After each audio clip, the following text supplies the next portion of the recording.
प्रकाशित वाक्य के अध्याय 2 की वचन 12 से 17 में हमने पेरगमोस के कलीसिया के बारे में पढ़ा, जो कि उस प्रांत की राजधानी थी।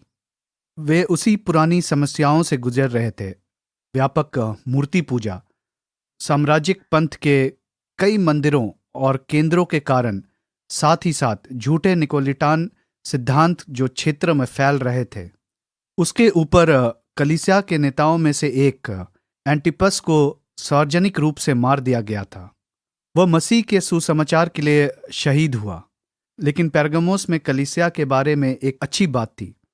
इस तथ्य के बावजूद कि वे वहां शहीद हुए थे, इस तथ्य के लिए उनकी प्रशंसा की गई थी कि उन सभी दबावों के बीच उन्होंने उनके नाम का खंडन नहीं किया। यह प्रभु की ओर से एक आश्चर्यजनक और अद्भुत प्रशंसा है।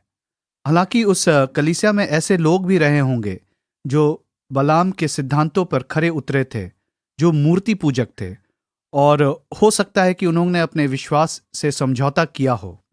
दूसरों ने भी कुछ अनुष्ठानों में भाग लिया हो सकता है, और अनैतिक प्रथाओं में भी कुछ व्यवस्था हो सकती है। इसलिए परमेश्वर उन्हें पश्चाताप करने की आज्ञा देता है, क्योंकि जब कोई अनैतिक व्यवहार में लिप्त होता है या गलत सिद्धांतों में शामिल हो जाता है, तो कदम उठाने का मतलब है और वास्तव में पश्चाताप करना। परमेश्वर कहता है कि उसका फैसला, उसकी दो-धारी तलवार उन सभी पर आ जाएगी जो उसे अस्वीकार करते हैं और उससे दूर जाते हैं या उससे दुश्मनी करते हैं। तो आज्ञा स्पष्ट है। उसी समय प्रभु अपने लोगों को वादे देते हैं कि अत्यधिक उत्पीड़न और जीवन के नुकसान, यहां तक कि आजीविका के खतरे के बीच वह उनसे जीतने की शक्ति देगा। हम अपनी ही शक्ति से जीत नहीं सकते।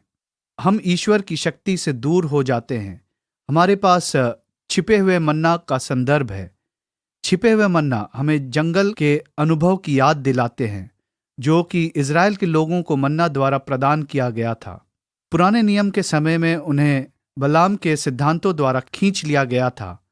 यहां भी बलाम का संदर्भ मिलता है। यह हमें इस तथ्य की याद दिलाता है कि सभी झूठे सिद्धांतों और शिक्षाओं के बीच में जो लोग को लुभाने के लिए प्रतीत होती है, अनैतिकता जिसके कारण लोग गिर जाते हैं, प्रभु हमें उसका छिपा हुआ मन्ना प्रदान करेगा। वह उत्पीड़न के समय भी हमें बनाए रखेगा। वह हमें ऊंचे से खिलाएगा। आपको इब्रानियों के अध्याय 11 की पुस्तक को पढ़ना है। प्रभु के संतों की लंबी सूची को देखने के लिए, जो अत्यधिक उत्पीड़न के माध्यम से निरंतर थे और इसके माध्यम से रहते थे। कुछ को मौत की घाट उतार दिया गया था, लेकिन वह जेलों और प्रभु की शक्ति से कायम थे। इसे छिपा हुआ मन्ना कहा जाता है, क्योंकि यह उस समय आएगा और उत्पन्न होगा जब आपको इसकी आवश्यकता होगी। जब आप भविष्य के बारे में सोचते हैं तो आप क्षोभ में हो सकते हैं, लेकिन उस समय जब आप पर दबाव आता है तो छिपा हुआ मन्ना पैदा होता है और आपको इसके माध्यम से बनाए रखता है। दूसरा वादा यह है कि जो लोग उसके नाम को दूर नहीं करते हैं और उसके नाम से इनकार नहीं करते हैं, उन्हें एक सफेद पत्थर दिया जाएगा जिस पर एक नया नाम लिखा होगा। ये सफेद पत्थर क्या दर्शाता है? सफेद पत्थर बरी होने का प्रतीक है और काला पत्थर अपराध बोध का प्रतीक है।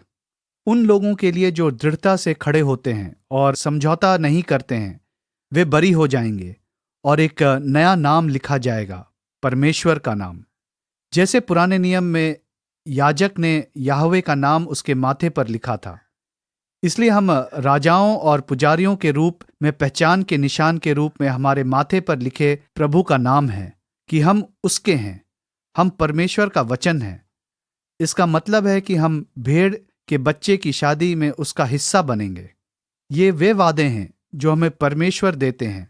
वे ना केवल भविष्य के लिए, बल्कि यह हमें वर्तमान समय में भी बनाए रखते हैं। कठिनाइयों का समय दबाव का समय हो सकता है, और जब हम इसके बारे में सोचते हैं तो हम अड़चन और भय में हो सकते हैं। लेकिन परमेश्वर कहते हैं कि जिस समय दबाव पैदा होता है, वह हमें बनाए रखने के लिए छिपे हुए मन्ना को दे देंगे। वह हमें एक नया नाम देगा। बरी करने का वोट, क्योंकि हम उसके प्रति वफादार रहे हैं। इसलिए दिल थाम लो मेरे दोस्त। इससे कोई फर्क नहीं पड़ता कि आप किस दबाव का सामना कर रहे हैं, क्योंकि आप प्रभु के प्रति सच्चे हैं। उसका छिपा हुआ मन्ना आपको बनाए रखेगा और आप उसकी मौजूदगी की गारंटी ले सकते हैं, भले ही वह आपके रास्ते में आए। यह वह वादा है जो प्रभु ने परगमुस के लोगों को दिया था। यह उन लोगों का अवशेष हो सकता है जो उसके प्रति वफादार हैं। लेकिन कठिनाई के समय के दौरान कलीसिया की उम्र में हम में से हर एक पर एक ही वादा लागू होता है, और जब तक यीशु नहीं आता है, प्रभु हमें सच्चा और उसके प्रति वफादार होने में मदद करे। छिपे हुए मन्ना का हिस्सा है, हमारे माथे पर लिखा उसका नया नाम है। आइए प्रार्थना करते हैं।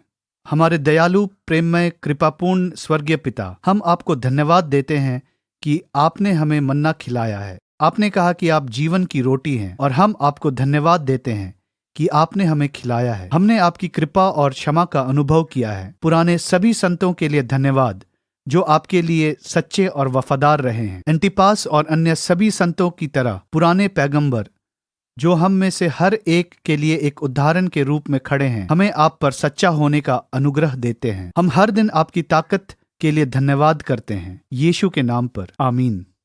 ईश्वर आपको आशीर्वाद दे और आपको हर उस स्थिति से उच्च स्तर पर मन्ना के साथ बनाए रखे। प्रभु आपका भला करे।